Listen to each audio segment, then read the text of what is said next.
మీ journey చూస్తేనే మీరు ఆదిత్యహోమం పక్కన పెడితే ఆదిత్యం కాదు హరికృష్ణ గారితో 3 సినిమాలు ఎవరైనా తీయగలరా? హరికృష్ణ గారు కాదండి, మీరు రాముని పరిచయం చేశారు. ఒక్క నిమిషం సినిమా వారసుడే.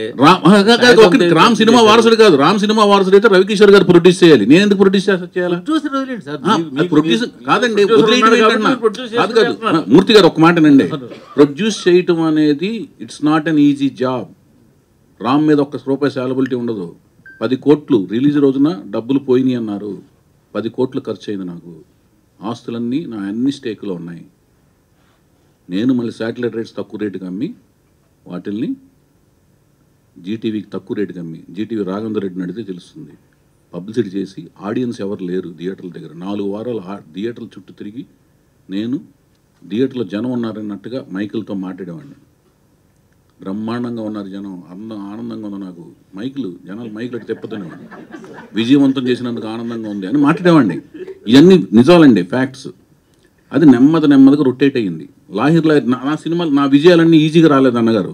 మీరు చెప్పే జాగ్రత్తగా వినండి. 11న దేవదాస్ రిలీజ్ అయింది, జనవరి 11. 12న స్టైల్ పడింది నెత్తి మీద.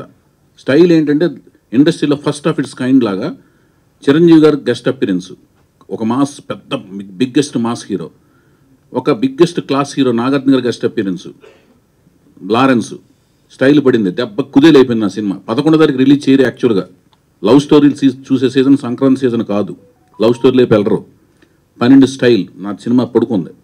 13 చుక్కల్లో చంద్రుడు, ఆఫ్టర్ నువ్వు వస్తానంటే వద్దంటాను, హార్ట్ థ్రోప్ అనమాట సిద్ధార్థ.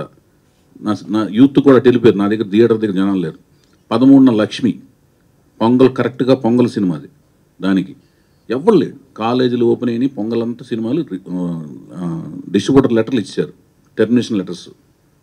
అక్కడి నుంచి నేను 13, 14 తారీఖులు అప్పటికప్పుడు తక్కువ డబ్బులకి, అంటే అంతకుముందు వచ్చిన ఆఫర్ కాదనుకొని చాలా తక్కువ డబ్బులకి, రీజన్ డబ్బులకి జీటీవీకి శాటిలైట్ రేట్స్ అమ్మేసి డబ్బులు పట్టుకుని తిరిగి 4 వారాలు తిరిగితే 4 వారాల తర్వాత పికప్ అయింది. హిస్టరీ అనమాట. 17 సెంటర్లు 175 డేస్ ఆడింది. తర్వాత 2 సెంటర్లు 175 డేస్ తీసిన థియేటర్ నుంచి మళ్ళీ తీసేసారు. ఈ సక్సెస్ తక్కువ తక్కువ కాదు, నేను అనేది రాము కాదండి. ఎలా చెప్తున్నా, కొత్త వాళ్ళతో చేస్తున్నాను, కొత్త వాళ్ళని ఎంచుకుంటున్నాను. మీరు ఎంచుకునే వాళ్ళంతా ఇండస్ట్రీలో ఒక సెర్టన్ బ్యాకప్ ఉన్న వాళ్ళే ఎంచుకుంటున్నారు. లాహిర్ ఎలాంటి సినిమాలు మీరు అభిమానం మీకు ఉంది, కానీ దాన్ని ఎక్కువగా చెప్పి అంటే దాన్ని కూడా సినిమాకి వాడుతున్నట్టుగా కాదు కదా అన్ని అంటున్నాను. కాదు కదా మీరు అంటాం కాదు, మీరు గుర్తించట్లేదని నేను అంటున్నాను. లాహిరి హరికృష్ణ గారు ఈనాటే మెయిన్ స్ట్రీమ్ ఒక జంట. హరికృష్ణ గారు భానుప్రియ గారు ఇప్పుడు సీరియల్స్లో యాక్ట్ చేస్తున్నారు. హరికృష్ణ భానుప్రియ ఒక జంట.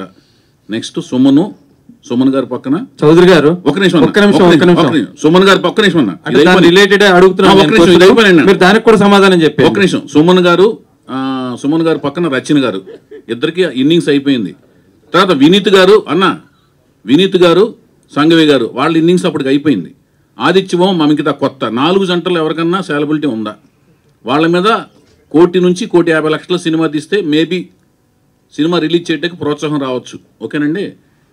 3,90,00,000 సినిమా తీశా నా సొంత. అప్పటికి నా అపార్ట్మెంట్ తాకట్టు పెట్టాను. నా భార్య నగలు, మా మదర్ నగలు, మా అత్తగారి నగలు అన్ని రిలీజ్ టైంకి అన్ని స్టేక్లో ఉన్నాయి. ఆ రోజున ఇప్పుడు చెప్తున్నాను, మర్చిపోయాను అసలు విషయం. రామోజీరావు గారు థియేటర్ మీద ఎక్స్‌ప్లాయిటేషన్ మీద ఫైనాన్స్ చేయకపోతే ఈ సినిమా రిలీజ్ అయ్యే కాదు.